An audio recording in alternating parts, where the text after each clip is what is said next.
அது கண்டிப்பா ஏற்றுக்கொள்ள முடியாது. பிரதானத்துவம் இந்த கூட்டத்தில் கூட்டப்பட்டது. ஏன் இவ்வளவு ஒரு கன்ஃபியூஷன்? நான் ரொம்ப சிம்பிளான ஒரு கொஸ்டின். அவருக்கு வேற எந்த விதமான ரைட்ஸும் கிடையாது. நேர்பட பேசி நிகழ்ச்சிக்கு உங்கள் அனைவரையும் அன்போடு வரவேற்கின்றேன். இன்றைய நிகழ்ச்சியில் நாம் பாதிக்க இருக்கக்கூடிய தலைப்பு என்பது காங்கிரஸ் பங்கேற்கும் இந்தியா கூட்டணி கூட்டங்களில் திமுக பங்கேற்காது என திரு டி.ஆர். பாலு அவர்கள் தெரிவித்திருக்கிறார். இதை மையமாக வைத்தே நம்ம தலைப்பை கட்டமைச்சிருக்கிறோம். டெல்லி அரசியல் என்ன திட்டத்தில் இருக்கிறது திமுக, இதுதான் தலைப்பு. நான் விருந்தினர்களை உங்களுக்கு அறிமுகம் செய்து விடுகிறேன். வலதுசாரி ஆதரவாளர் திரு நித்யானந்தம் அவர்கள், வணக்கம் நித்யானந்தம். பத்திரிகையாளர் சுகுணா திவாகர் அவர்கள், வணக்கம் சுகுணா திவாகர். பத்திரிகையாளர் சுபேர் அவர்கள், வணக்கம் சுபேர். நம்மோடு பத்திரிகையாளர் திரு மாதவன் நாராயணன் அவர்களும் இணைந்திருக்கிறார். வணக்கம் திரு மாதவன். சுபேர், உங்களிடமிருந்தே தொடங்குறேன். காங்கிரஸ் பங்கேற்கிற இந்தியா கூட்டணியில் பங்கேற்க மாட்டோம் அப்படின்னு சொல்கிறாங்க. கிட்டத்தட்ட காங்கிரஸ் உறவு முறிந்த பிறகு மிக கடுமையாக தீர்மானம் கூட போட்டாங்க. இப்போ காங்கிரஸ் இல்லாத இந்தியா கூட்டணியும் இல்லைன்ற இடத்தில் திமுக எப்படி இனி தேசிய அரசியலில் முன்னகர்வாங்கன்னு நினைக்கிறீங்க? இல்லை, அந்த கூட்டணிங்கிறது ஒரு சக்ஸஸ்ஃபுல்லான கூட்டணி நமக்கு தெரியும். தொடர்ந்து வெற்றி பெற்றுட்டு இருந்தாங்க. இந்த 2026 தேர்தல் அப்படிங்கிறது ஒரு அந்த ஒட்டுமொத்த அந்த கூட்டணியை சிதறடிச்சிருக்குது அப்படின்னு தான் பார்க்கணும். அது அகில இந்திய அளவுலையும் அந்த எஃபெக்ட் இருக்குது அப்படிங்கிறத நம்ம பார்க்குறோம். இப்போ இந்த அதுக்கு பிறகு நடந்த இந்தியா கூட்டணிக்கு நடந்த அந்த மீட்டிங்கில் கூட எதிர்த்தே கூட போஸ்டர்லாம் கூட ஒட்டினாங்க. அந்த அளவுக்கு அந்த கூட்டணிக்கான திமுக விஸ் காங்கிரஸுக்கான உறவுங்கிறது பெரிய அளவில் விரிசலாயிருச்சு. இப்போ அகில இந்திய அளவில் திமுகவுக்கு இருக்கிற ஒரே ஆப்ஷன் வந்து பிஜேபி தான். பிஜேபி கூட அவங்க நேரடியாக போகிறதுக்கு நிறைய சிக்கல்களும் இருக்குது. நேரடியாக போக முடியாது, கொள்கை ரீதியான பிரச்சனைகள். ஆனால் அதே நேரத்தில் இன்றைக்கி ஒரு அரசியல் பிடிமானம் வேணும் அப்படின்னு பார்ப்பாங்க. இன்றைக்கி வழக்குகள் இருக்குது, அடுத்தடுத்த அமைச்சர் முன்னாள் அமைச்சர்கள் மீது வழக்குகள் போடுறதுக்கான விலையெல்லாம் வர்ற மாதிரியான செய்திகள்லாம் கூட பார்க்குறோம். அப்போ அகில இந்திய அளவில் நமக்கு ஏதாவது ஒரு அரசியல் பிடிமானம் அப்படின்றத திமுக பார்க்கத்தான் செய்வாங்க.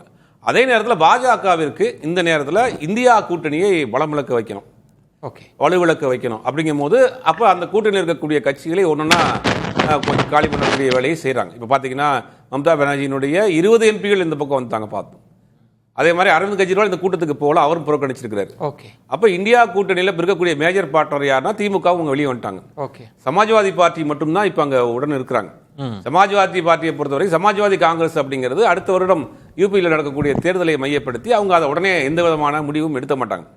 அப்போ இன்னைக்கு என்னன்னா காங்கிரஸ் பாஜகவிற்கு இந்த கூட்டணியை பலகீனப்படுத்தணும். அதே நேரத்தில் திமுகவுக்கு என்ன நிலை எடுக்க போகுதுங்கிறது தெரியல. திமுகவுக்கு என்ன இப்ப அடுத்துன்னா 2029 தான் உங்களுக்கு நாடாளுமன்ற தேர்தல் தான் அப்படின்றப்ப எப்படி காய் நகர்த்த போறாங்க அப்படின்ற ஒரு கேள்வி இருக்கு. பாஜக எதிர்ப்பா அல்லது பாஜகவிடம் மென்போக்கா அல்லது மூன்றாவது என்ன ஆப்ஷன் இருக்க முடியும்னு நினைக்கிறேன்? பாஜகவிடம் ஒரு மென்போக்கு தான் கடைபிடிப்பாங்க நேரடியாக. இப்போ பார்த்தீங்கன்னா 50 நாட்களில் இந்த 60 நாட்களில் தாவேக அரசாங்கம் வந்ததுக்கு பிறகு பெருசாக அவங்க பாஜகவை அட்டாக் பண்ணியான போராட்டம் ஆர்ப்பாட்டமோ எதுவும் நடத்திருக்க மாட்டாங்க. இப்போ மேகதாது இஷ்யூவை இன்னைக்கு எடுத்திருக்காங்க கையில். மேகதாது இஷ்யூவை விட முக்கியமான விஷயம் டீலிமிட்டேஷன் நம்ம உள்ள கொண்டு வராட்டியும் கூட அவங்க எந்த நேரத்துலையும் அதை கொண்டு வந்திருப்பாங்க. ஆக்சுவலாக இன்றைக்கி அவங்க அதை மத்தியானத்துக்கு மேலே கூட கொண்டு வந்துருக்கிறதுக்கான வாய்ப்பு இருக்குது. ஆனால் இன்றைக்கி அந்த ப்ரொட்டஸ்ட் அப்படிங்கிறது பெருசாக டெல்லியில் போய்கிட்டு இருக்கிறதுனால அதில் ஃபுல்லாக டைவெர்ட் ஆயிடுச்சு. ஆனால் திமுக இன்றைக்கி எடுத்த முக்கியமான ஒரு விஷயம் என்னென்னா மேகதாது தான் எடுத்திருக்காங்க கையில். ஏன்னா மேகதாது எடுத்தால் தான் காங்கிரஸ் தாவேக்காவுக்கான ஒரு அழுத்தத்தை இங்கே கொடுக்க முடியும். பாஜகவுக்கு நம்ம பிரஷர் போட வேண்டாம்னு நினைக்கிறாங்க. பாஜகவிடம் ஒரு மென்மையான போக்கை கடைபிடித்துட்டு திமுக காங்கிரஸ் தாவேக்காவுக்கான ஒரு அழுத்தத்தை கொடுக்க வேலையை தான் பண்ணுவாங்க. ஏன்னா இங்கே அரசியல் பண்ணணும். அகில இந்திய அளவில் காங்கிரஸ் நமக்கு இல்லை. காங்கிரஸ் ஒரு பிரஷர் கொடுக்குறப்ப பாஜக ஆட்டோமேட்டிக்காக நமக்கான ஒரு ஸ்மூத்தான ஒரு மூவ் வந்துடும். ஆனால் இப்போ எங்கே உங்களுக்கு சிக்கல் வரப்போகுது அப்படின்னா முக்கியமான ஒரு பில்ஸ் வருது, டீலிமிட்டேஷன் வருது அப்படின்னா அதில் என்ன நிலைப்பாடு எடுக்க போகிறாங்க? ஆதரிக்க போகிறாங்களா, எதிர்க்க போகிறாங்களா, வெளிநடப்பு செய்ய போகிறாங்களா, இல்லை ஆப்சென்ட் ஆக போகிறாங்களா, இல்லை மாநில நலன், மாநிலத்துக்கு எது நலனோ அந்த முடிவு, அது பாஜக சார்பு எதிர்ப்பு இல்லாமல் ஒரு மூன்றாவது அணியை போல இருந்து அப்படி செயலாற்றுறதுக்கு வாய்ப்பு இருக்கு. இல்லை, அது நீங்கள் தேர்தல் நேரங்களில் மூன்றாவது அணியாக செயல்படலாம். இஷ்யூ பேஸ்ல நீங்க என்ன பண்ண முடியும்? ஏதாவது ஒன்று எஸ்ஆர் தானே செஞ்சாங்க. அதுல ஒரு பெரிய சிக்கல் இருக்குல்ல. இப்ப தொகுதி மறுவரைய கடந்த தேர்தலில் பிரச்சார கூட்டங்களே நமக்கான வெற்றி பில்ல முறியடித்ததுல திமுக முக்கிய பங்கு. இனி காம்ப்ரமைஸ் அப்படி போக வாய்ப்பு இருக்குன்னு. காம்ப்ரமைஸ் பண்ண மாட்டாங்க, காம்ப்ரமைஸும் பண்ண முடியாது, அதை எதிர்க்கவும் முடியாது. அப்படிங்கிற நிலைமையில அதை நாசுக்கான விஷயமா தான் ஹேண்டில் பண்ண முடியும். உதாரணத்துக்கு வருது வச்சுக்கலாம் பில்லு. அந்த பில்லுக்கு வர்ற அன்னைக்கு இவங்க ஆப்சண்டோ இல்லாட்டி வெளிநடப்போ பண்ணிட்டாங்கன்னா அன்னைக்கு என்ன அவையில் எத்தனை எம்பிகள் இருக்கிறாங்களோ அதை வச்சு தானே பாஸ் ஆகும் பில்லு. ஆப்சென்ட் வெளிநடப்புனாலே அது அரசியல் குறியீடு ஆமா தான். குறியீடு தான். நீங்க வாண்டடா மென்போக்கோ இல்ல ஆதரவு அந்த மாதிரியான நிலைமை தான் எடுத்து ஆகணும். ஒரு சிக்கலான இதுதான். ஆமா சிக்கலான நிலைமையில தான் இருக்கு. தேர்தலுக்கு 3 வருஷம் இருக்கு. ஆனா அனிதா ராதாகிருஷ்ணன் தொடர்ந்து சீக்கிரம் ஆட்சி கவிழுன்றது ஒன்று, அது வேற இது. திருச்சி ராஜா அவர்கள் வந்து இதாவாங்க, திருச்சி சிவா அவர்கள் வந்து அமைச்சராவாங்க அப்படின்னு சொல்றது, அதெல்லாம் நம்ம எப்படி இல்ல அது உற்சாகப்படுத்துறதுக்காக, தொண்டர்களை உற்சாகப்படுத்துறதுக்காக சொல்லக்கூடிய வார்த்தைகளா இருந்தாலும் கூட தொடர்ச்சியாக சொல்றதுல ஏதோ உள்ளர்த்தம் இருக்குங்கிற சந்தேகமும் இருக்கு. இப்ப சந்தேகமும் இருக்கு. ஏன்னா நீங்க வந்து தொடர்ச்சியா சொல்றாங்க. முன்னாள் முதலமைச்சர்ல இருந்து அமைச்சர்கள்ல இருந்து தொடர்ச்சியாக இந்த வாதத்தை பதிவு பண்ணிட்டே இருக்கிறாங்க. 6 மாசம் 3 மாசம் தாங்காது ஆட்சி கலந்துன்னு ஒருபடி மேலேயே போய் கம்பெனி சீக்கிரட்டை வெளியில சொல்லிட்டாரு அனிதா ராதாகிருஷ்ணன் மாதிரிலாம் கூட இந்த திருச்சி சிவா அமைச்சராகிறாருங்கிற சொன்னதெல்லாம் பார்க்க வேண்டியது. ஓகே, சுகுணா திவாகர், தேசிய அரசியல் இப்ப இது நாள் வரைக்கும் இந்தியா கூட்டணியின் முக்கிய முகமாக திமுக இருந்தது. பாஜக எதிர்ப்பில் முன்னேறா திமுக இருந்து செயல்பட்டதை பார்க்கிறோம். ஆனா காட்சிகள் 2026 தேர்தல் முடிவுகளுக்கு பிறகு மாறுது. வெளிப்படையாக காங்கிரஸ் இருக்கிற கூட்டணியில இல்ல அப்படின்ற ஸ்டாண்ட் எடுத்தாச்சு. அப்ப வேற என்ன ஆப்ஷன்ற ஒரு கேள்விக்கு எப்படி திமுக அதை ஹேண்டில் பண்ணணும்? இல்லை, முதல்ல இந்த நிலைப்பாட்டை திமுக எடுப்பதற்கு மிக முக்கிய பொறுப்பு காங்கிரஸ் தான். காங்கிரஸ் தான் அதுக்கான முழு பொறுப்பையுமே ஏற்றுக்கொள்ளணும். ஏன்னா வந்து தேர்தல் தோல்விக்கு பிறகு, இன்னும் சொல்லப்போனால் தேர்தல் நடந்து கொண்டிருந்த அந்த காலகட்டத்தில் கூட மாணிக்க தாகூரில் இருந்து பிரவீன் சக்கரவர்த்திக்கு திமுக எதிர்ப்பு நிலைப்பாடை தான் அவங்க தொடர்ச்சியாக முன்வைத்திருந்தார்கள். அதற்கு பிறகு வந்து மற்ற கட்சிகள்லாம் கூட வந்து திமுகவோட ஒரு கலந்தாலோசனை இருந்த நேரத்தில் இவங்க சொல்லாமல் கொள்ளாமல் தான் வெளியேறினாங்க அப்படிங்கிறத நம்ம பார்க்குறோம். இப்போ திமுக வந்து பாஜகவோட மென்போக்கு கடைபிடிக்கிறதா இல்லைங்கிறத தாண்டி இன்னைக்கு காங்கிரஸ் தாவேகாவோட கூட்டணியில் இருக்குது. தாவேகா என்ன மாதிரியான போக்குகளை கடைபிடிக்கிறது அப்படின்னு பார்த்தா, இப்போ திமுக வந்து 60 நாட்கள் போராட்டமே நடத்தலைன்னு சொல்றதே உண்மைக்கு மாறான தகவல். மும்மொழி கொள்கைக்கு எதிராக திமுக மாணவரணி சார்பாக போராட்டம் நடந்தது. ஆராசாவெல்லாம் பேசினார். இவன் முன்னால் நமக்கு தெரியும், தேர்தலுக்கு முன்னால் தொகுதி மறுவரையறை அப்படிங்கிறத இந்தியாவில் யாருமே பேசாம முதலாக ஸ்டாலின் தான் பேசினார். எல்லா மாநில முதல்வர்கள் தலைவர்களை அழைத்து கூட்டம் போட்டார். தேர்தல் பிரச்சாரத்தின் போது கூட அதை வந்து அந்த மசோதாவை கொளுத்தினார் அப்படிங்கிறத நம்ம பார்க்குறோம். தாவேகா என்ன பண்ணுச்சு அப்படின்னா, தொகுதி மறுவரையறை மசோதா நாடாளுமன்றத்தில் வருகிற பொழுது அருண்ராஜ் ஒரு வீடியோ போடுகிறார். என்ன போடுறாருன்னா, இது திமுகவும் பாஜகவும் சேர்ந்து நடத்தக்கூடிய நாடகம். திமுக வந்து வெற்றி பெறணுங்கிறதுக்காகத்தான் பாஜக இப்படி ஒரு மசோதாவே பார்லிமெண்ட்ல கொண்டு வருது. அது 12 ஆண்டுகளுக்கு பிறகு முதலாக பாஜக தோக்குது. அது திமுக ஜெயிக்கிறதுக்காக ஒரு நாடகம் போடுது அப்படின்னாரு. எஸ்ஐஆர் பிரச்சனை போதுமே விஜய் என்ன வீடியோ போட்டார்னா, எஸ்ஐஆர் என்பதே தாவேகாரங்களுக்கு ஓட்டு போடக்கூடாது அப்படிங்கிறதுக்காக திமுக கொண்டு வந்ததுனாரு. சரி, ஓகே, இதெல்லாம் வந்து தேர்தலுக்கு முன்னால. இப்ப என்ன நிலைப்பாடுகள் அப்படின்னு நம்ம பார்த்தோம்னா, கொஞ்சம் கொஞ்சமாக பாஜக கொண்டு வரக்கூடிய எல்லா திட்டங்களையுமே தாவேகா ஏற்றுக்கொள்கிறது. விபி ராம்ஜியில இருந்து அப்புறம் துணைவேந்தர் நியமனத்தில் வந்து யூஜிசியுடைய பிரதிநிதிகளை நியமிக்கணும் அப்படிங்கிறது எல்லாவற்றையுமே அதை ஏற்றுக்கொள்கிறது அப்படிங்கிறத பார்க்குறோம். திருப்பரங்குன்றம் ஃபைல்ஸ் ஆவணப்படத்தை திரையிடுவதற்கு தடை விதிக்கிறது அப்படிங்கிறத பார்க்குறோம். ஒன்றில் இன்னைக்கு எடுத்துங்க, இன்னைக்கு வந்து நீங்கள் பாஜகவோட திமுக மென்போக்கை கடைபிடிக்குதுன்னா, கரப்பான்பூச்சி ஜனதா கட்சியின் மீது கடுமையான தாக்குதல் வந்து பார்லிமெண்ட்டுக்கு வெளியில நடக்கிறது. பார்லிமெண்ட்டை நோக்கிய போராட்டத்தில் நடக்கிறது. அங்க வந்து இணையங்கிறது முற்றிலுமாக முடக்கப்பட்டு இருக்கிறது. சு வெங்கடேசன் எம்பி என்ன சொல்கிறாங்கன்னா, நாங்க போய் போராட்டக்காரர்களை சந்தித்து விடக்கூடாது அப்படிங்கிறதுக்காக தான் 1/2 மணி நேரத்துக்கு ஒரு தடவை வந்து ஒத்தி வச்சுக்கிட்டே இருக்காங்க. இல்லைன்னா வந்து நாங்க போய் நேரடியாக போராட்டக்காரர்களை சந்திச்சிருவோம். அப்ப இன்னைக்கு எதிர்க்கட்சி தலைவர் உதயநிதி ஸ்டாலின் அதை கண்டித்து அறிக்கை விடுகிறார். விஜயிடம் வந்து என்ன அறிக்கை வந்திருக்கு? ஜனநாயகம் படத்தோட ப்ரமோஷன் தான் வந்திருக்கே தவிர அது வெளிநாட்டு சொல்றது விஜய் தான் ஒரு சாஃப்ட் அப்ரோச் பாஜக. இல்ல, காங்கிரஸுக்கு பொறுப்பு இருக்குல்ல. காங்கிரஸ் வந்து இன்னைக்கு வந்து தாவேகாவோட கூட்டணியில் இருக்குது. தாவேகா வந்து மதச்சார்பற்ற கட்சிகளோட சேர்ந்துதான் வந்து கூட்டணியை அமைத்திருப்பதாக சொல்லப்படுகிற நேரத்தில் தேர்தலுக்கு பின்னால பார்த்தோம்னா முழுக்க பாஜக ஆதரவு நிலைப்பாட்டை மறைமுகமாக எடுத்திருப்பது தாவேகா. ஆனா ஒன்று சுகுணா திவாகர், நீங்க இந்த எந்த புள்ளியில் தொடங்குனீங்கன்னா காங்கிரஸோட அணுகுமுறையிலிருந்து தொடங்குனீங்க. ஆனா சமீபத்திய காங்கிரஸ் தலைவர்களோட பேட்டி, கார்த்திக் சிதம்பரம் என்ன சொல்றாருன்னா, பாஜக ஒரு அழுத்தம் திமுகவுக்கு கொடுக்குது, ஆசை வார்த்தை சொல்லுது, 2029 சட்டமன்ற தேர்தலும் வருதுன்னு ஒரு ஆசை வார்த்தை காமிக்குது, அப்படி ஒருவேளை போனாங்கன்னா இதை விட மோசமா தோப்பாங்கன்னு கார்த்திக் சிதம்பரம் பேசுறார். கே.எஸ். அழகிரி என்ன சொல்றாருன்னா, பாஜக எதிர்ப்பை விஜய் நிரூபிச்சிட்டார், பேட்டியில சொல்றாரு, நிரூபிச்சிட்டார். ஆனா இவங்க மோடியே நல்லவர்னு சொல்லிட்டு கூட போகக்கூடியவங்க தான் அப்படின்னு காங்கிரஸ் வந்து திமுக புஷ் பண்ணி தள்ளுதா பாஜக சைடு? அதை எப்படி புரிஞ்சுக்கிறீங்க? அதான் இப்போ அதாவது கேள்வி என்னன்னா, திமுக ஒவ்வொரு கட்டத்தில் தன்னை நிரூபித்து கொண்டே இருக்க வேண்டியதா இருக்கு. நாங்கள் பாஜகவோட ஆதரவு இல்லை அப்படின்னு சொல்லி. இப்போ ஒன்றும் இப்போ இந்த தேர்தல் முடிவுகள் எடுத்துங்களேன், 2026 சட்டமன்ற தேர்தல் முடிவுகள் எடுத்துக்கிட்டிங்கன்னா, இப்போ வந்து நம்ம வழக்கமான தேர்தல் கணக்குகள் பல கணக்குகள் வந்து மாறி இருக்கிறது. இப்போ வந்து இப்போ கொங்கு வேளாளர்கள் என்பவர்கள் அதிமுக தான் வாக்களிப்பார்கள் அப்படிங்கிற மாதிரியான கணக்குகள்லாம் தோற்று இருக்கிறது. ஆனால் 2 குழுமம் மட்டும்தான் ஒரு ஐடென்டி பாலிடிக்ஸ் அடிப்படையில் வாக்களித்திருக்கார்கள். வட மாவட்டங்களில் வன்னியர்கள் பட்டாளி மக்கள் கட்சிக்கு வாக்களித்திருக்கார்கள். முஸ்லீம்கள் வந்து பெரும்பாலும் வந்து தமிழ்நாட்டில் பெரும்பாலும் முஸ்லீம்கள் கணிசமாக இருக்கிற தொகுதிகளில் தாவேக ஜெயிக்கல, திமுக தான் வெற்றி பெற்றிருக்கிறது. சென்னையிலே 2 தொகுதிகள் எடுத்துக்கிட்டீங்கன்னா துறைமுகமும் திருவல்லிக்கேணி, சேப்பாக்கம் திருவல்லிக்கேணியும் இஸ்லாமியர்கள் அதிகமாக இருக்கக்கூடிய ஏரியா. தென்காசியிலிருந்து திண்டுக்கல் வரைக்கும் இஸ்லாமியர்கள் கணிசமாக இருக்கக்கூடிய ஏரியாக்கள் தொகுதிகள்லாம் திமுக தான் வெற்றி பெற்றிருக்கிறது. அப்ப திமுகவுக்கான இன்னைக்கு இருக்கக்கூடிய மிகப்பெரிய ஆதரவு தளம் அப்படிங்கிறது இஸ்லாமியர்கள். அதே மாதிரி திராவிட இயக்க ஆதரவாளர்கள், இடதுசாரிகள், முற்போக்காளர்கள். இப்ப சிபிஎம்ல கூட ஒரு சாரார் வந்து சிபிஎம் வந்து தாவேக ஆதரவு நிலைப்பாட்டை வெளியிலிருந்து ஆதரவு என்கிற நிலைப்பாட்டை எடுத்தா கூட சிபிஎம்ல ஒரு பிரிவினர் கடுமையாக தாவேக விமர்சிப்பதை நம்ம பார்க்கிறோம் தொடர்ச்சியாக சமூக வலைத்தளங்கள். அவங்க திமுகவை நேரடியாக ஆதரிக்காவிட்டாலும் தாவேக மேல அவங்களை ஏற்றுக்கொள்ள தயாராக. நீங்க சொல்ற முக்கியமான இடம்ன்றது பாஜக எதிர்ப்பு வாக்கு வங்கி தான் திமுகவினுடைய ரொம்ப ஒரு பேசா இல்ல. இன்னைக்கு வந்து அவங்ககிட்ட வந்து நின்றிருப்பது என்பது இஸ்லாமியர்கள், திராவிட இயக்க ஆதரவாளர்கள், முற்போக்காளர்கள் தான் அவங்களுடைய மிகப்பெரிய ஆதரவு தளம். பாஜக ஆதரவு நிலைப்பாட்டை எடுத்துட்டாங்கன்னா அதை வந்து அவங்க முற்றிலும் இழந்துருவாங்க. அப்படி இருக்கிறப்ப இப்ப காங்கிரஸ் கட்சி என்னன்னா, இப்ப சட்டமன்றத்தில் வந்து வன்னியரசு வந்து எழுந்து பேசுகிறார், வந்து மோடி அரசை எதிர்த்து பேசுகிறார். அப்படிங்கிறப்ப இவர் சபாநாயகர் சொல்றாரு, இல்ல நீங்க அதெல்லாம் பேசாதீங்க அப்படின்னு உட்கார வைக்கிறார்.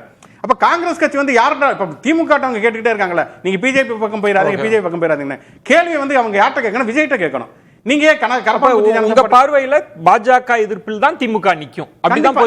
இப்ப என்ன ஏன் வந்து இந்த சந்தேகத்தை தொடர்ச்சியா வருது? இதுக்கு 2 காரணம் இருக்கு. ஒண்ணு என்னன்னா, இயல்பாகவே ஒரு சந்தேகம் வருகிறது. இப்ப வந்து காங்கிரஸ் இந்தியா கூட்டணியில இல்லை அப்பங்கிறப்ப அவங்க வந்து 2029 என்ன எடுப்பாங்கன்னு. இன்னொன்னு வந்து என்னன்னா, விஜய் வந்து பாஜகவுடைய ஒரு எதிர்ப்பு போராளின் ஒரு பிம்பத்தை கட்டமைப்பதற்காகவே திமுக மீதான விமர்சனங்கள் முன்வைக்கப்படுவதையும் நம்ம பார்க்கிறோம். அப்படி இருக்கக்கூடிய சூழல்ல நீங்க இப்ப நீங்க பிஜேபிங்கிற கட்சி வந்து பெரிய அளவு வராதுக்கு முன்னால காங்கிரஸ் எதிர்ப்பு வந்து திமுக வச்சிருந்த காலகட்டத்தில் காங்கிரஸ் மாநில உரிமைகளை மறுத்து இருக்கிறது, கல்விக் கொள்கைகளை தலையிட்டு இருக்கிறது, மாநில பட்டியல இருந்து கொண்டு போயிருக்கு. அப்ப திமுக கடுமையாக தான் எடுத்து இருக்கிறது. கூடுதலா மதவாதங்கிற ஒரு அமைப்பு ஒரு விஷயம் வருகிற பொழுதுதான் கூடுதலான ஒரு எதிர்ப்பு வந்து செயல்பட வேண்டிய அவசியம் இருக்கிறது.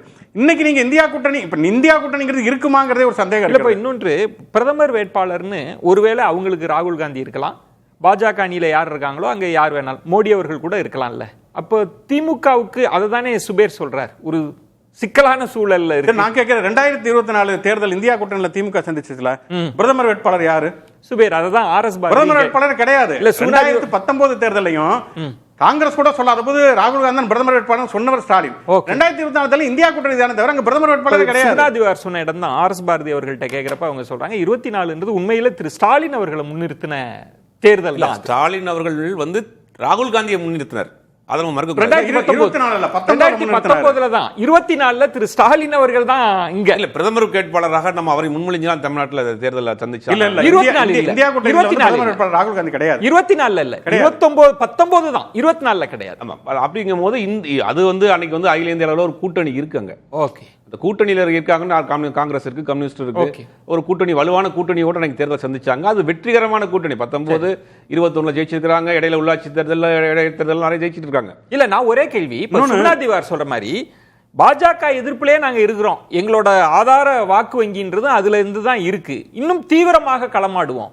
இங்க விஜய் அவர்கள் தான், தாவேகா தான் சாஃப்டா இருக்குன்றப்ப ஏன் நம்ம பாஜகவோட போவாங்கன்னு ஒரு யூகிக்கணும்ன்ற ஒரு கேள்வியை தானே அவர் கேட்கிறாரு. இல்ல அந்த ஆப்ஷன் எடுக்கிறதுக்கான வாய்ப்புகள் இருக்குன்றதான் கெஸ் பண்றாங்களா, எடுப்பாங்களாங்கிறது தெரியாது. ஓகே, ஏன்னா நீங்க அந்த ஆப்ஷனை இருக்கிற வழி இல்ல. அகில இந்திய அளவில் நீங்க காங்கிரஸ் இந்தியா கூட்டணியில் வந்து இது திமுக வெளியேறவில்லை. ஆனால் காங்கிரஸ் கலந்து கொள்ளும் போது அந்த கூட்டத்தை புறக்கணிச்சாங்க. சரி, அதுக்கு பிறகுதான் வந்து தலைமை நீதிபதிக்கு வந்து SIR ஏத்து வந்து கடிதம் எழுதுகிற பொழுது காங்கிரஸ் இருந்த அந்த கடிதத்தில் வந்து திமுகவும் கையெழுத்துப்பட்டது. பேசலாம். இப்ப ஒரு 3 நாளைக்கு முன்னால வந்து நாடாளுமன்ற எல்லாத்தையும் கூப்பிட்டு அனைத்து கட்சி கூட்டம் நடத்தப்பையும் திருவண்ணாமலை அதிருப்தி எம்பிக்கள் வந்தப்ப காங்கிரஸோடையும் சேர்ந்து தான் திமுக வெளிநடப்பு பண்ணுச்சு. அதனால அந்த அது பாஜக ஆதரவு நிலைப்பாடு எங்கேயுமே போல. அப்படி ஒரு மறைமுக ஆதரவு நிலைப்பாடு தாவேகா தான் எடுத்திருக்குது. அதுக்கு காங்கிரஸ் என்ன அங்க அழுத்தம் கொடுத்திருக்கு, என்ன கேள்விகள் கேட்டு மாதவன்? இப்போ தேசிய அரசியல்ல திமுகவினுடைய ரோல் அப்படின்றப்ப இப்ப கடந்த ஒரு 10 ஆண்டுகள், 2019 இருந்து எடுத்தா பாஜக எதிர்ப்புல முக்கிய முகமா திமுக தான் இருந்தாங்க. அவங்க அலைன்ஸ் பார்ட்னர் இருந்தாங்க. இப்ப 2026 தேர்தல் முடிவு என்ன ஒரு விசித்திரத்தை கொண்டு வந்துருச்சுன்னா, கூட்டணி பங்குதாரர்கள் எல்லாம் விஜய் அவர்கள்ட்ட போய் இதுதான் மதசார்பற்ற அணி, காங்கிரஸோட முகம்னு சொல்லிட்டாங்க. இப்ப திமுக இருக்கு. திமுக ஒருவேளை அதர் ஆப்ஷன் பாஜக போகுமான்னு யூகித்தால் சுகுணா திவாகர் அவர்கள் சொல்றது இல்ல, அவங்களோட வாக்கு வங்கின்றதே பாஜக எதிர்ப்பு வாக்கு வங்கி தான். பாஜக எதிர்ப்பதான் அவங்க இன்னும் தீவிரமா முன் நகர்த்தி கொண்டு இருக்கிறாங்கன்றப்ப நீங்க எப்படி புரிஞ்சுக்கிறீங்க? திமுகவின் தேசிய அரசியல் பயணம் எப்படி இருக்கு? கொஞ்சம் பின்னோக்கி செல்வோம் விஜய். நம்ம வந்து 1998 அணுகுண்டு பரிசோதனை நடந்த போது ஜெயலலிதா அம்மாக்கு எதிர்த்த சூழ்நிலையில பாரதிய ஜனதா கட்சியோட திமுக 1999 2003 வரை இருந்தது. அதனால பாரதிய ஜனதா கட்சி என்பது திமுகவுக்கு அன்டச்சபிள் கிடையாது. வேணும்னா வேர்லையும் காக்கியும்னு அவங்க வேணும்னா கூட்டணி வச்சுப்பாங்க. ஆனா 2002 இனக்கலவரம் நடந்த போது இதுல குஜராத்ல அதை வச்சுட்டு திமுக வெளியில வந்துருக்கு. ஆனா அந்த 4 வருஷம் அவங்க அரசியல் குடித்தனம் நடத்தினது உண்மை. அதுக்கு நடுவுல அரசாங்கத்திலே இருந்தது.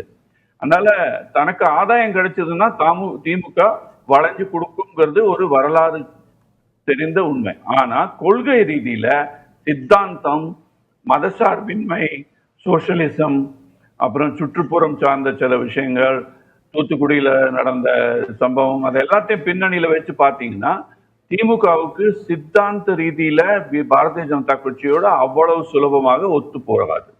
ஆனா இப்போ திருச்சி சிவா சொல்றத நம்ம சந்தர்ப்பத்தையும் சூழ்நிலையும் மனசுல வச்சுட்டு பண்ணி சொன்னோம்னா நல்லா புரியும். இப்போ அவங்க என்ன சிக்னல் கொடுக்குறாங்கன்னா, இப்போ நாங்க இந்தியா கூட்டணியில இருந்து கொஞ்சம் கொஞ்சமா விலகிற மாதிரி ஒரு சிக்னல் கொடுப்போம். காங்கிரஸ்ல இருந்து நாங்க விலகி நிற்போம், பதிலுக்கு நீங்க என்ன செய்ய போறீங்கன்னு பாரதிய ஜனதா கட்சிக்கு மறைமுகமாக ஒரு கேள்வி எழுப்பது என்ன பதிலுக்கு என்ன எதிர்பார்க்கிறாங்க மாதவன்? பதிலுக்கு என்ன எதிர்பார்ப்பாங்க? நல்ல கேள்வி. ஒன்றிய அரசு, மத்திய அரசு எப்படி வேணா சொல்லிங்க, அவங்க பல விதத்துல நம்மளே பார்த்தோம்.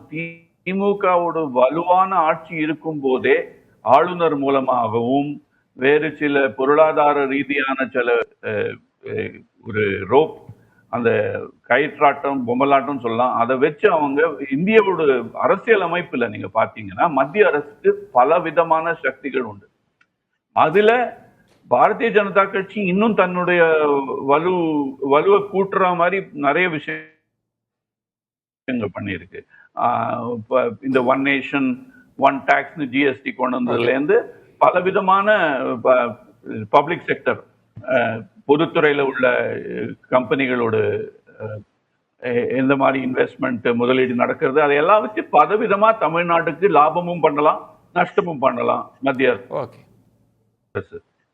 இப்போ அவங்க என்ன எதிர்பார்ப்பாங்கன்னா, திமுக காரங்க, நாங்க உங்களுக்கு முக்கிய எதிரியான காங்கிரஸ, ராகுல் காந்தியை ஓரங்கட்டிட்டு இந்தியா கூட்டணியில ஒன்று சேராம இருந்தா நீங்க தமிழ்நாட்டு அரசுல விஜய் அரசை கவுக்கிறதுக்கோ அதை பலவீனப்படுத்துறதுக்கோ நீங்க என்ன பண்ணுவீங்கன்னு. இது ஒரு அரசியல் பேச்சு, இது அரசியல் நாடகம்னு சொல்லலாம். இங்கேருந்து அவங்க சைகை பண்ணுவாங்க, அவங்க அந்த சைகை பண்ணுவாங்க. ஆனா இது ஒரு இங்கிலீஷ்ல சொல்ல போனா இது ஒரு டாக்டிக்கல் மூவ். இது ஸ்ட்ராட்டஜிக் இல்ல. ரெண்டு விஷயம் பாருங்க, கொள்கை ரீதியா பாத்தீங்கன்னா நீங்க சொல்வது ஒரு அரசியல்ல இப்படி இருக்கலாம், டாக்டிக்கல் மூவா இருக்கலாம்னு.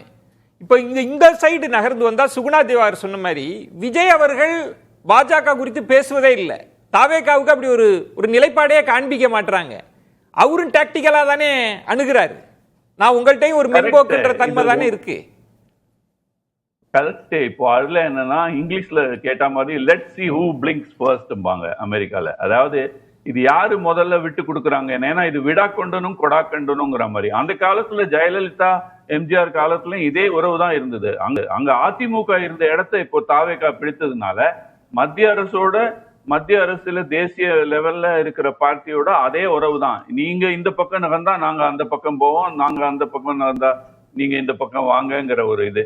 ஆனா விஜய் இப்போ அதிகமாக மௌனம் சாதிக்கிறார். அவங்க கட்சிக்காரங்க கொஞ்சம் இப்படி அப்படி பேசுறாங்களே ஒழிய, விஜயும் ஒரு மாதிரி தன்னுடைய கார்ட்ஸ, தன் கையில என்ன சீட்டு இருக்குன்னு அவரும் சரியாக வெளிப்படுத்தல. இப்ப வந்தே மாத்திரம் பாத்தீங்கன்னா தமிழ் தாய் வழக்கத்தை அவர் கவர்னர் சொன்னதை, ஆளுநர் சொன்னதை கேட்டுட்டு அவர் தமிழுக்காக ரொம்ப ஓங்கி நிக்கல. அவர் தன்னுடைய மந்திரி சபையை வலுப்படுத்தி, ஆட்சியை வலுப்படுத்தி, தன்னுடைய அதிமுக காரர்களை தன் பக்கம் வர வச்சு மற்ற தன்னுடைய கூட்டணியை வலுப்படுத்துறதுலாம் போக்கஸ் பண்றாரு.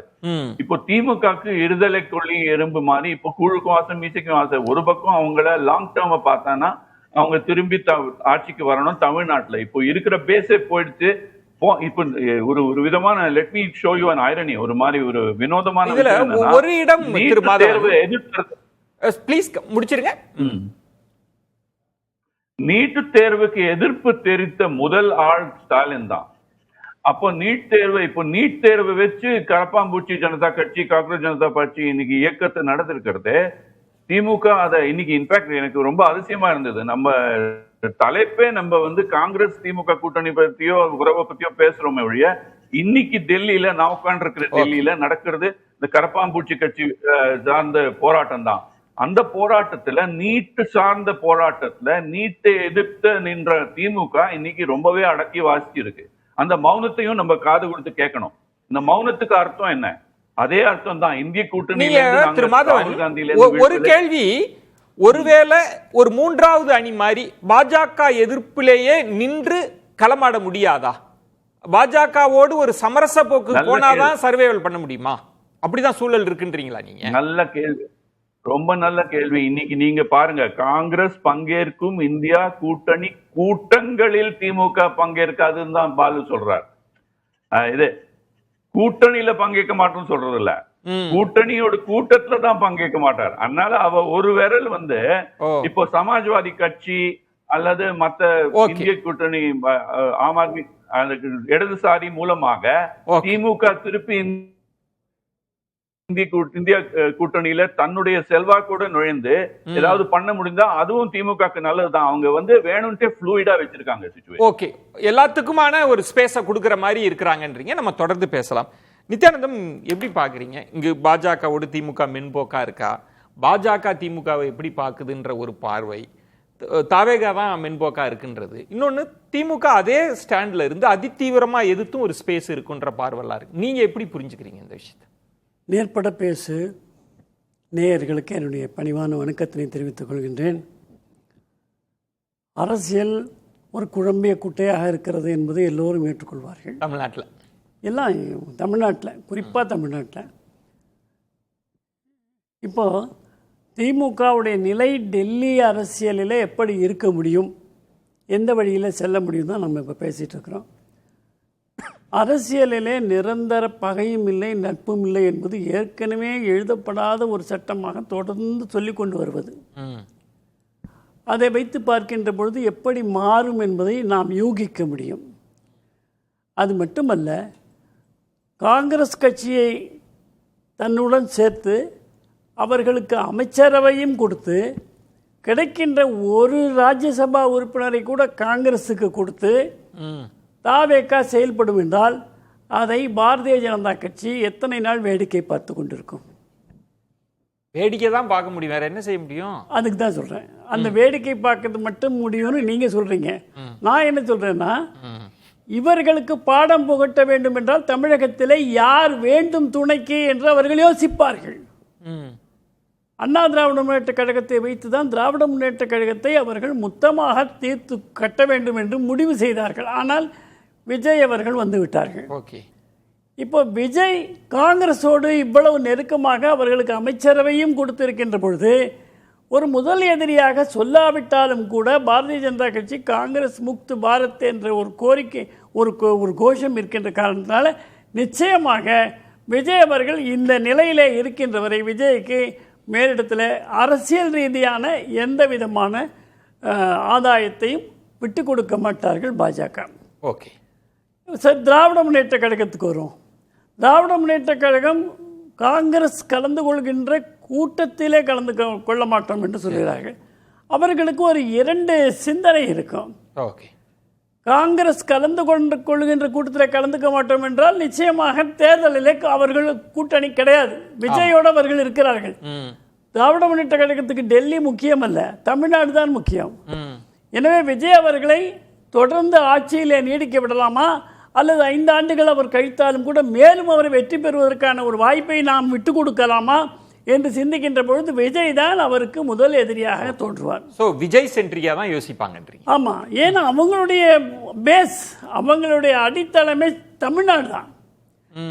டெல்லியில் அவங்க நீங்கள் மோடியோடு சேர்ந்தால் உங்களுக்கு இன்றைய சூழ்நிலையிலே மாநிலமும் இல்லை மத்தியும் இல்லை என்று சொல்லுகின்ற ஒரு நேரத்தில் அவர்களுக்கு மத்தியிலே சில அதிகாரம் கிடைக்குமானால் அதற்காகவும் செல்வதற்கு இல்ல. இப்போ அதிகாரத்தெல்லாம் தாண்டி இப்ப வாக்கு வங்கி அரசியல்ன்றப்ப சுகுணா திவார் சொன்ன மாதிரி இஸ்லாமிய வாக்கு வங்கின்றது ரொம்ப ரொம்ப அதிகமாக வந்து திமுக அணிக்கு தான் இருந்திருக்கு, வெற்றி வாய்ப்பை இட்டு தந்திருக்கு.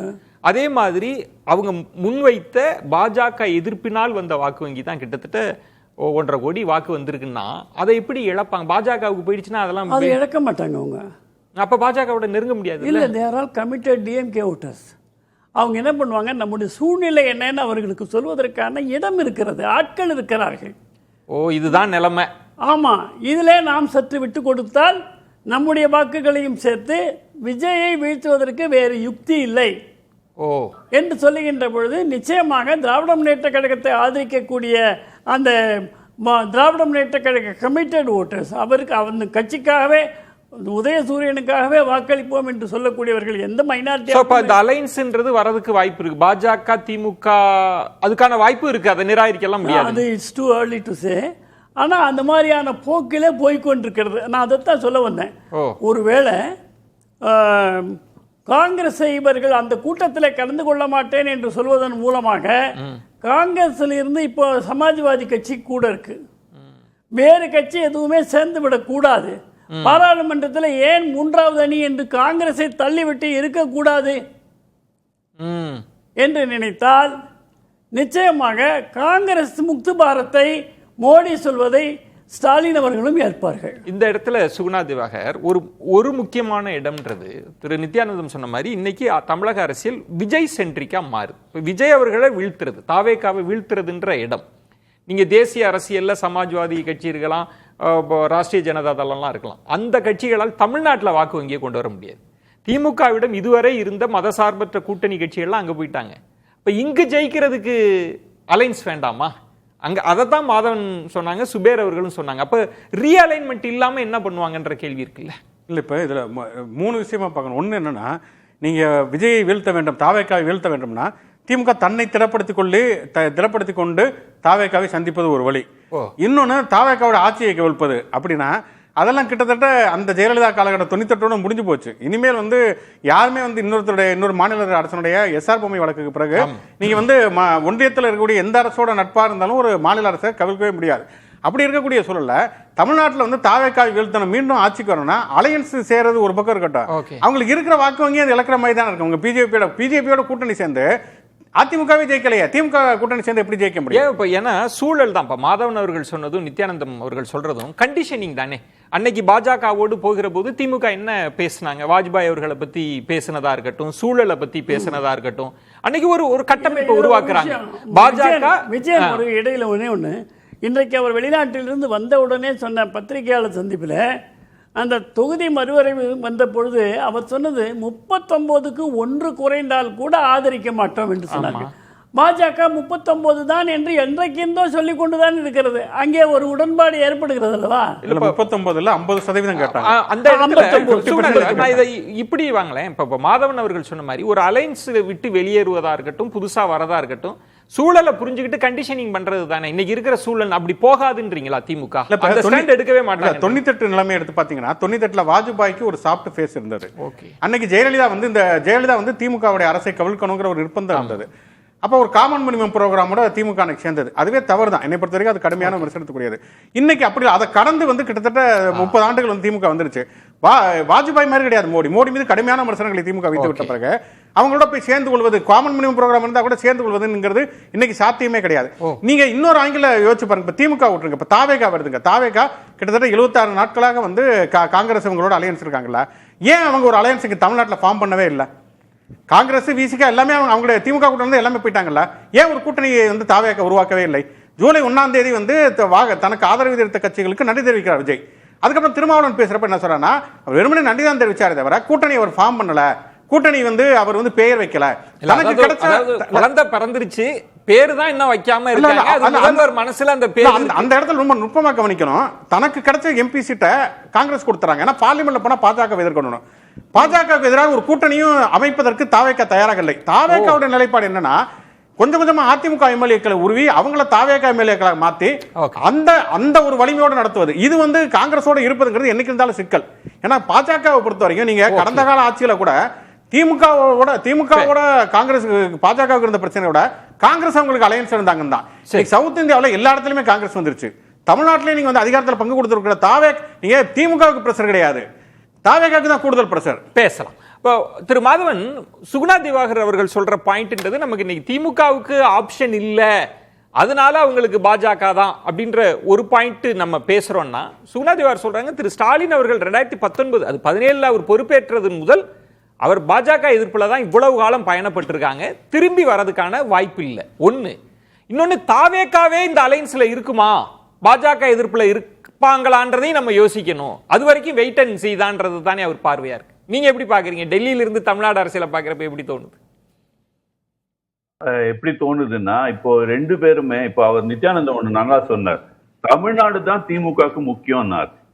அதே கொள்கையில தான் தாவேகாக்கும் தமிழ்நாடு தான் முக்கியம். ரெண்டு பேருக்கும் தமிழ்நாடை காப்பாத்துறதுக்கு, தமிழ்நாடுல ஆட்சியை வலுப்படுத்துறதுக்கோ அல்லது திருப்பி கைப்பற்றுறதுக்கோ யாரு சப்போர்ட் பண்ணினாலும் இவங்க அதுக்கு ஆதரவா நிற்பாங்க. ஆனா அதற்கு முன்னாடி இப்போதைக்கு என்னோட முக்கிய எதிரியை நீ எப்படி ட்ரீட் பண்றங்கிறத வச்சுதான் அவங்க தன்னோட பொசிஷன் ஃபார்ம் பண்ணுவாங்க. ஆனா இப்போ ரெண்டு பேருக்கும் ஒரு விதமான தர்ம சங்கடம்னு சொல்லலாம். தாவேகாக்கு என்ன ப்ராப்ளம்னா, என்ன பிரச்சனைனா, இப்போ காங்கிரஸோட போறதே பாரதிய ஜனதா கட்சியை எதிர்த்துதான் ஆக வேணுங்கிற மாதிரி ஒரு கட்டாயம் இருக்கு கூட்டணின்னு பார்த்தேன்னா. அதனால்தான் விசிகா தலைவர்கள்லாம் என்ன சொல்றாங்கன்னா, என்ன கூட்டணி ஏன் ஃபார்ம் பண்ணலன்னா, இப்போதைக்கு காங்கிரஸ் தாம்பாட்டுக்கு தான் சொல்றத சொல்லிட்டு இருக்கட்டும், ஆதரவு வாங்கி நம்ம ஆட்சியை பிடிச்சாச்சு, ஓட்டு வாங்கியாச்சு, இதுக்கப்புறம் நம்ம கூடிய மட்டும் பாரதிய ஜனதா கட்சிக்கு விரோதமாக நடந்து கொள்ளாம ஒரு மாதிரி அனுசரிச்சு போறதா நம்ம வழின்னு விஜய் சொல்றாரு. திமுகவோட வழி என்னவா இருக்கும்னா, இதை எப்படி கலைக்கணுங்கிறதா அவங்களோட ராஜதந்திரம் இருக்கும். எப்படி வந்து தாவேகாவுக்கும் பாரதிய ஜனதா கட்சிக்கும் உள்ள உறவை எப்படி முறிப்பது என்பதுதான் இன்று திமுகவோட முக்கிய குறிக்கோள். ஏன்னா மற்றபடி அவங்க ஒரு விதமான தனிமை ஆயிட்டாங்க. ஏன் வந்து பாரதிய ஜனதா ஒன்னு உறவை முறிக்கணும்னா இவங்க கை கொடுத்தாதான் அவங்க உறவை முறிப்பாங்க, இன்னொன்னு உறவுல இருக்காங்களான்ற கேள்வியும் இருக்குல்ல. ஆமா, அதுவும் இருக்கு. ஆனா ஒரு முக்கியமான விஷயத்த நான் இங்க சொல்ல விரும்புறேன். அதாவது நம்ம அரசியல் கட்சியும் தலைவரும் அதை பத்தியே பேசிட்டு இருக்கோமே ஒழிய, கிரவுண்ட் லெவல்ல இன்னி தேதிக்கு தமிழ்நாட்டுல சராசரி மக்கள், குறிப்பாக ஜென்செட்ங்கிறாங்க இல்லையா, அவங்க எப்படி யோசிக்கிறாங்க, அவங்க ஓட்டு எப்படி போடுறாங்கிறது ரொம்ப முக்கியம். இப்போ காங்கிரஸ் கூட திமுக விட்டுட்டு தாவேகாக்கு வந்தது கிராஸ் ரூட் லெவல்ல அவங்களுக்கு என்ன ஃபீட்பேக் கிடைச்சிருக்கோ அதை வச்சுதான் பண்ணிருக்காங்க. அப்போ இந்த அடுத்த தலைமுறை, உங்க புதிய தலைமுறை எப்படி யோசிக்கிறதுங்கிறதுதான் ரொம்ப முக்கியம். அதை வச்சுதான் நிறைய விஷயம் கணிப்பாங்க. இப்போ மாதவன் அவர்கள் சொன்னதுல இருந்து அடுத்த இடம் தலைப்பை நகர்த்தணும் அப்படின்னா, விஜய் அவர்களும் இதுல உறுதியோடு இருப்பாரா? சுகுணா திவாகர் சொன்னது இன்னைக்கு நம்பர்ஸ் இல்லை அவங்களுக்கு, ஒருவேளை நம்பர் கிடைச்சா எப்படின்றதும் தெரியலன்ற தன்மை, அதுக்காக திமுக காத்திருக்குதா ஒண்ணு. இன்னொன்னு, கடுமையா விமர்சிச்சிட்டாங்க பாஜகவை, இனி திரும்ப ரிட்டர்ன் வர்றதுக்கும் வாய்ப்பு இருக்கான்றது. முதல்ல தாவேகா வந்து பாஜகவை ஒரு மென்மையான போக்கில் அணுகிறது அப்படின்னு சொல்றதே வந்து எனக்கு உடன்பாடு இல்லை. என்னன்னா, காங்கிரஸ் இல்லாத இந்தியா அப்படின்னு சொல்லிட்டு இருக்கக்கூடிய ஒரு காங்கிரஸ் கட்சியை கிட்டத்தட்ட 60 வருஷத்துக்கு பிறகு ஆட்சியில பங்கு கொடுத்து இங்க போற வச்சிருக்காங்க. காங்கிரஸ் கட்சி 2031 வரைக்கும் உங்களோட தான் இருப்பாங்கிற அக்ரிமெண்ட் போடாத குறையா அங்க வந்து உட்கார்ந்துருக்காங்க. போட்டாங்களே, அக்ரிமெண்டே போட்டாங்க. அப்புறம் கம்யூனிஸ்டுகள் நேர் எதிராக சித்தாந்தத்தில் உள்ள கம்யூனிஸ்டுகளை தன்னுடைய ஆதரவு நிலைப்பாட்டில் வச்சிருக்காங்க. விசிகாவில் அமைச்சரவையில் கொடுத்திருக்காங்க, ஐயுஎம்எல் அமைச்சரவையில் கொடுத்திருக்காங்க. இதெல்லாம் வச்சுக்கிட்டு நீங்க பாஜகவை கூட்டணி உருவாக்கலையே, எல்லாமே வெளியில தான் இருக்காங்க. அது பேர் வைக்காட்டி என்ன இருக்கு, வீடு இருக்கு இல்ல, அதுவே அந்த கூட்டணிங்கிறது இன்னைக்கு அவங்க ஸ்ட்ராங்கா இருக்கிறாங்க, ஸ்மூத்தா போயிட்டு இருக்கு. அது அந்த ஆட்சியை நோக்கி வரக்கூடிய விமர்சனமும் பண்றாங்க. அது ஆரோக்கியமான ஒரு அலையன்ஸா அங்க ஃபார்ம் ஆயிருக்கு. அப்படிங்கும் போது இத்தனை பாஜகவுக்கு நேரெதிர் சித்தாந்தத்தில் உள்ள எல்லாரையுமே தன் அமைச்சரவையில் இடம் கொடுத்து உட்கார வச்சுட்டு பாஜகவை எதுக்கல அப்படின்னு சொல்றதுலே வந்து முரண்பாடாக இருக்கு. அது ஒரு பக்கம். ரெண்டாவது, டிவிக்கு என்ன நிலைப்பாடு எடுக்கிறாங்கன்னா, அதிமுக நிலைப்பாட்டை பாஜகவோடு எடுக்கிறாங்க. மத்தியில் எப்படி ஆட்சி இருக்கிற போது காங்கிரஸ் இருந்தாலும் சரி, பாஜக இருந்தாலும் சரி, அந்த அம்மையார் ஜெயலலிதாவும் சரி, எம்ஜிஆர் எடுக்கக்கூடிய ஸ்டாண்டு, முக்கியமான விஷயங்களை நம்ம வந்து ஃபேஸ் பண்ணுவோம். மிச்ச விஷயங்கள்ல கொள்கை ரீதியாக அங்க இது பண்ணுவாங்க. சோ உங்களை பொறுத்த வரைக்கும் இவங்க இந்த அலைன்ஸ் தான் அப்படியே கண்டினியூ ஆகும். இந்த அலைன்ஸ் கண்டினியூ ஆகும், 5 வருஷத்துக்கு கண்டினியூ ஆகும். அப்ப திமுக என்ன, திமுக வேற ஒரு அலைன்ஸை ஃபார்ம் பண்ணலாம். அதை நான் நேற்று கூட சொல்லியிருந்தேன்னு நினைக்கிறேன். இப்ப திமுகவுக்கான கோர் ஓட் பேங்க் அப்படிங்கிறது SC/ST மைனாரிட்டி ஓட்ஸ். அந்த SC/ST மைனாரிட்டி ஓட்ஸ் இந்த முறை ஷிஃப்ட் ஆயிருக்கு. Okay. 91க்கு பிறகு ஷிஃப்ட் ஆயிருக்கு. 91ல கூட அவ்வளவு பிரச்சனைக்கு பிறகு கூட திமுக அந்த ஓட் பேங்க் வச்சிருந்துச்சு. Okay. மைனாரிட்டி ஓட்ல முடிச்சிடும்.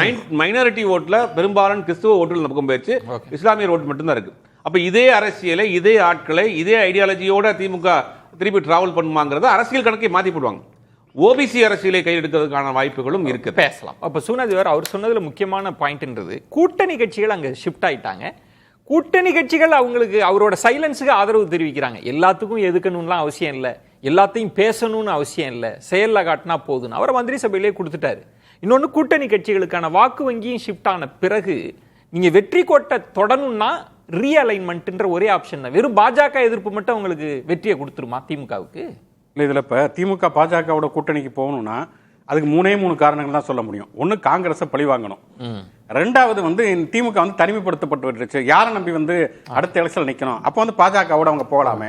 மூணாவது என்னன்னா வழக்குகள் அவங்க மேலே இருக்குது. இந்த 3 எடுத்துக்கோமே. காங்கிரஸை பழி வாங்குறதுக்காக பாஜகவோட போறதுங்கிறது ஒரு தற்கொலை முயற்சிங்கிறது திமுக தெரியும். ஏன்னா தமிழ்நாட்டில் காங்கிரஸ் செத்த பாம்பு தான். அகில இந்திய அளவிலேயே அது பெரிய அளவில் இல்லை. அடுத்த 2020 அடுத்த நாடாளுமன்ற தேர்தல் என்ன நடக்குங்கிறது தெரியல. இன்னொன்று, இந்தியா கூட்டணியில் திமுக மட்டுமல்ல எல்லா கட்சிகளுமே காங்கிரஸ் வந்து கடுமையான விமர்சனங்கள் முன் வச்சிருக்காங்க. இப்போ சிஜேபி பார்ட்டி வந்து எமர்ஜ் ஆகி வருது. அதனால அடுத்து தேர்ட் ஃப்ரண்ட் வருமா என்ன எதுங்கிறது எதுவுமே தெரியாது. காங்கிரஸ் பழி வாங்குறதுக்காக பாஜக போக முடியாது. ரெண்டாவது, திமுக வந்து தனிமைப்படுத்தப்பட்டு எந்த கூட்டணி கட்சிகளும் இல்லைங்கிறதுக்காக பாஜகவோடு சேர்ந்தாலும் பாஜகவோட கூட்டணி சேர்ந்த கட்சி வெற்றி பெற்றதுக்கும் எதுவுமே தடையுமே இல்லையே. அதுக்கு ஒண்ணு ஏடிஎம்கே பிஜேபி அலையன்ஸ் வச்சு நாடாளுமன்ற தேர்தலையும் தோல்வி, இப்ப சட்டமன்ற தேர்தலையும் தான் தோல்வி அணிஞ்சிருக்காங்க. அப்புறம் இப்ப ஏற்கனவே இருக்கக்கூடிய ஏடிஎம்கேக்காவது மைனாரிட்டி ஓட்டுங்கிறது பெருசா இல்ல, இஸ்லாமிய ஓட்டு. திமுகவுக்கு இருக்கக்கூடிய முஸ்லீம் ஓட்டு, முற்போக்காளர் ஓட்டுமே உடையும். மூணாவது வந்து திமுகவுக்கு வந்து வழக்குகள் தான் பிரச்சனை. அப்படின்னா ஆட்சியில் இருந்தப்ப இந்த வழக்குகள் வந்தது. செந்தில் பாலாஜி கைது செய்யப்பட்டார், டாஸ்மாக் ரைடு. அப்படி பாத்தீங்கன்னா தாவேகாக்கு அந்த பிரச்சனை இருக்குல்ல, கரூர் வழக்கு இருக்குல்ல, விஜய் மேல 2 பேருக்குமே நெருக்கடி இருக்கு, ஆதவர்ஜுனா மேல அமலாக்கத்துறை ரைடு இருக்குல்ல, நித்யானந்த். இப்ப நீ எதிர்க்கட்சியா இருந்தப்பயே வந்து தாவேகா பாஜக எதிராக செயல்படாத பொழுது ஆளுங்கட்சியா இருக்காங்க, காங்கிரஸ் அலையன்ஸ்ல இருக்காங்க, அவங்க மேல வழக்குகள் இருக்குது. அப்படிங்கிறப்ப மின்போக்குங்கிறது பாஜகவோட தாவேகா வந்து அதிகமா கடைபிடிப்பதற்கான வாய்ப்பு தான் இருக்குது. திமுக கடைபிடிச்சா அதுவும் தற்கொலை முயற்சி. ஏன் அதை பாஜகன்ற ஆப்ஷனே கிட்டத்தட்ட மூடப்பட்டு விட்டதுன்ற மாதிரி தானே இருக்கு திமுக பாஜகன்ற. தவறான கணிப்பு, பாஜகவை பற்றி தவறான கணிப்பு அண்ணாமலை அங்கே இருந்த வரைக்கும். ஏன்னா ஏறத்தாழ ஒரு 70 சீட்டுகளுக்கு மேலா அதிமுக தனித்து, பாரதிய ஜனதா கட்சி தனித்து பாராளுமன்ற தேர்தலை சந்திக்கின்ற பொழுது இடம்பெற்ற 2வது இடத்துக்கு வந்தவர்கள் பாரதிய ஜனதா கட்சி. அதிமுகவுடன் சேர்ந்தவுடன் அதிமுகவும் காணாமல் போனது, பாஜகவும் காணாமல் போனது. சரி, அப்போ மக்கள் வெறுப்பது இந்த தேர்தலை பொறுத்தவரை திராவிட இயக்கங்கள் வேண்டாம் என்று முடிவு செய்து விட்டார்கள். சரி, அதில் ஓரளவுக்கு கண்ணியமான எதிர்க்கட்சி அந்தஸ்து பெறக்கூடிய அளவிற்கு வந்திருக்கக்கூடிய கட்சி என்று சொன்னால் அந்த திமுக. சரி, அந்த இடத்துல இருக்க வேண்டியவர் எடப்பாடி. ஏன் இழந்தார்? தொடர்ந்து எழுந்து கொண்டே ஏன் வர்றாரு? பாஜகவோட சேர்ந்தாலும் எடுக்கிறாரு, பாஜகவோட சேர்லாம் எடுக்கிறாரு, எடப்பாடியோட சேர்ந்தவங்க மொத்தமா எடுக்கிறாங்க. சரி, இதுதான் நமக்கு நம்ம பார்க்கிறோம். இப்போ அண்ணாமலை அவர்கள் பாரதிய ஜனதா கட்சியிலிருந்து வெளியில் வந்தாச்சு. பாரதிய ஜனதா கட்சியை பொறுத்தவரையில் ஓபிசி என்ற ஸ்ட்ராங் ஹோல்டு இந்தியா பூரா இருக்கு. தமிழ்நாட்டில் இல்லை, பார்லிமெண்ட் இப்போ வரக்கூடியது தமிழ் இல்லை. நான் கேட்குறது தமிழ்நாட்டில் ஜெயிக்கணும்னா என்ன? தமிழ்நாட்டில் தான். ஏன் திமுக பாரதிய ஜனதா கட்சியோட சாஃப்ட் கார்னராக இருக்கும் அப்படின்னா, ஏற்கனவே நாம் கேள்விப்பட்டிருக்கிறோம், பாராளுமன்ற தேர்தலும் சட்டமன்ற தேர்தலும் ஒன்றாக வர வேண்டும், ஒரே நாடு ஒரே தேர்தல் என்பதை தட்டி எடுப்பார்கள். இங்கே இருக்கக்கூடிய சட்ட ஒழுங்கு பிரச்சனை இந்த 40-50 நாட்களிலேயே சந்தி சிரித்துக் கொண்டிருக்கிறது. எந்தவித மாற்றமும் கிடையாது. ஆக சட்டம் ஒழுங்கை காரணம் காட்டி இப்பொழுது வந்து கவர்னராக புதிதாக வரக்கூடியவரை பற்றி நமக்கு செய்தி வருவதை பார்த்தால், நம்ம ரவி அவர்கள் எப்படி இருந்தார்களோ அப்படி புலனாய்வு துறையிலே இருக்கக்கூடிய ஒருவர் கவர்னராக தமிழ்நாட்டுக்கு நியமிக்கப்படுவார் என்று செய்திகள் கிடைத்துக் கொண்டிருக்கிறது. நிறைய பிரேக்கிங் நியூஸா கொடுக்கிறீங்களே, ஆளுநர் மாளிகைக்கு செய்திகள் வந்து கொண்டிருக்கிறது. எதற்காக அது அவசியம்? மாதவன், 2 விஷயம் திரு நித்யானந்தம் சொன்ன பாயிண்ட்ன்றது ஒரு நெருக்கடியை கொடுக்கிற அப்ரோச்ன்றது கடந்த காலங்கள்லயும் அது நடந்திருக்கு. அது ஒரு பாயிண்ட். 2வதுன்றது வந்து கார்த்திக் சிதம்பரம் அவர்களே சொல்றாங்க, ஒரே நாடு ஒரே தேர்தலில் 2029 கொண்டாடுறோம்னு ஆசை வார்த்தை காட்டுறாங்க திமுகவுக்குன்னு. ஆனா சுகுணாதிவார் சொல்ற ஆசை வார்த்தைலாம் காட்டலாம், பட் அந்த காம்பினேஷன் ஒர்க் அவுட் ஆகாது. ஒர்க் அவுட் ஆகாத காம்பினேஷன்ல போய் விழுவாங்களான்னு கேட்கிறாரு. இல்ல, முதல்ல நான் நன்றி சொல்லணும் திரு நித்யானந்தத்துக்கு. அவர் நான் கேட்ட கேள்விக்கு அவரே பதில் சொல்றாரு. அதாவது நான் சொல்றேன் இல்லையா, அழுத்தம் கொடுக்கணும், நெருக்கடி கொடுக்கணுங்கிறது தான் திமுகவுடைய எதிர்பார்ப்பா இருக்குன்னு. அதை ஒரு புதிய ஆளுநர் மூலமாக இந்த அரசியல் சதுரங்கத்துல இங்கேருந்து இவர் திருச்சி சிவாவோ அல்லது பாலு ஒரு காய நகர்த்தினா அங்கேருந்து அவங்க ஆளுநர் காய நகர்த்துறாங்க. அந்த அளவுக்கு நம்ம கணிப்பு சரியா இருக்கு. அடுத்த கணிப்பு என்னன்னா, இது முடியாத சூழ்நிலைன்னு சொல்லவே முடியாது. நான் திருப்பி ஒரு மேற்கோள் காட்ட விரும்புறேன். காஷ்மீர்ல பிடிபி கட்சியோட பாரதிய ஜனதா கட்சி ஒரு விதமான ஒரு கூட்டணி நடத்தினது. இப்போ பாரதிய ஜனதா கட்சியின் சித்தாந்தத்தையும் பின்னணியும் வச்சு பாத்தீங்கன்னா அது யோசிக்க முடியாத விஷயம். இது தீவிரவாதியோட சம்பந்தப்படுத்த கட்சி என்று சொன்ன பிடிபியோட பாரதிய ஜனதா கட்சி கூட்டணி வச்சது. வீடியோ மூலமாக டிஎம்சி கட்சி, திரிணாமுல் காங்கிரஸ் கட்சி, சுவேந்து அதிகாரி தான் லஞ்சம் வாங்கினார்னு சொன்ன மோடி அவரையே இன்னைக்கு முதன் மந்திரியாக பெங்கால்ல உட்கார்த்திருக்காரு பாரதிய ஜனதா கட்சிக்காகவே. அதனால அரசியல்ல பாரதிய ஜனதா கட்சி எப்படியும் சாயலாம், தகுனத்துக்கு பேசலாம். ஒரு பிரேக் எடுத்துட்டு பேசலாம். இதுல நான் நிறைவு சுற்றுல இப்படி இதை நம்ம ஒரு சின்ன கோணத்தை மாத்துறேன். பாஜகவுக்கு கூட விருப்பம் இருக்கலாம், ஆனா திமுக அதை எடுத்துப்பாங்களா? திமுக அந்த ஆப்ஷனை ஓபன் பண்ணுவாங்களான்ற ஒரு கேள்வி இருக்கு. எல்லாரும் சுருக்கமா நிறைவு கருத்தை பதிவு செய்யலாம். சுபீர், திமுக என்ன எண்ணம் ஓட்டம் இருக்கும், அதனோட திட்டம் எப்படி, வாட் நெக்ஸ்ட்னா எப்படி நாக்கரும் சுருக்கமா சொன்னோம். இல்லை, அதுக்கு முன்னாடி நித்யானந்தா சார் சொன்னாரு தமிழ்நாட்டில் திராவிட இயக்க அரசியல் முடிவு விட்டது அப்படின்னு. திராவிட அரசியல் முடிவுக்குலாம் வரல. தாவேகாவும் திராவிட கட்சி தான். திராவிடத்தை சொல்லி தான் அவங்க இந்த தேர்தலை சந்திச்சிருக்காங்க. அப்ப இரண்டு திராவிட கட்சிகள் அதிமுகவும் திமுகவும் தன்னுடைய வாக்கு வங்கியை கணிசமா வச்சிருக்காங்க. 1.5 கோடி ஓட்டு வாங்கியிருக்காங்க, அவர் 1 கோடி ஓட்டு வாங்கியிருக்காரு, இவர் 1 கோடி 7 லட்சம் வாங்கியிருக்காங்க. இது எல்லா ஓட்டுமே திராவிடத்துக்காக விழுந்த ஓட்டு தான். அப்ப தமிழ்நாட்டில் திராவிடம் அழிந்து போகல, அது வேற ஒரு வருஷத்துல தாவேகான்னு வந்திருக்கு. ஓகே, நம்ம அப்படி பார்க்கணும். தாவேகா ஒரு நிலைப்பாட்டை பொறுத்த வரைக்கும் தமிழ்நாட்டில் இதே மாதிரியான அந்த கூட்டணியோட கொஞ்ச நாளைக்கு சைலண்டா அப்படி கொண்டு போறதுக்கான ஏற்பாடுகள் தான் செய்றாங்க.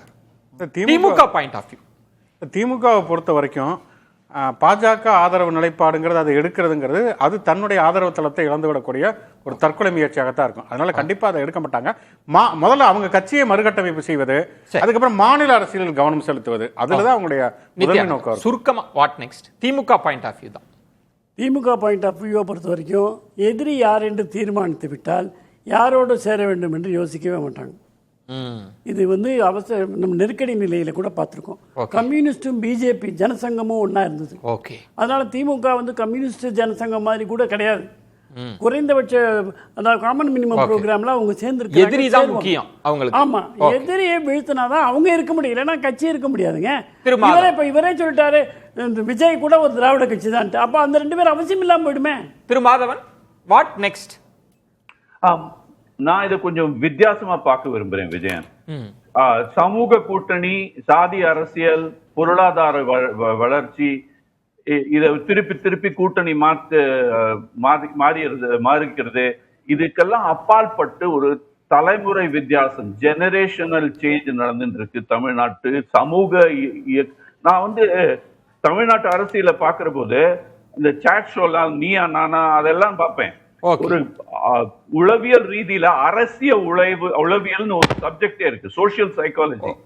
அதை நீங்க ஒட்டு பார்த்தீங்கன்னா தலைமுறை மாறுதல் நடக்கிறது. திமுக தனக்குள்ளேயே பார்த்து சினிமா கவர்ச்சினால விஜய் ஜெயிச்சாரு, ரீல்ஸ்னால விஜய் ஜெயிச்சாருங்கிறதெல்லாம் தாண்டி புது மாதிரி யோசிச்சா தான் அவங்க திருப்பி வர முடியும். இல்லைன்னா அவங்க இப்ப இருக்கிற நிலைமையில பலவீனப்படுவாங்க. பொறுத்திருந்து பார்க்கலாம். விருந்தினர்களுக்கு என்னுடைய நெஞ்சம் நிறைந்த நன்றிகளை தெரிவித்துக் கொள்கிறேன். மற்றொரு தலைப்புல சந்திக்கலாம். நன்றி, வணக்கம். அது கண்டிப்பா ஏற்றுக்கொள்ள முடியாது. பிரதானத்துவம் இந்த கூட்டத்தில் கூட்டப்பட்டு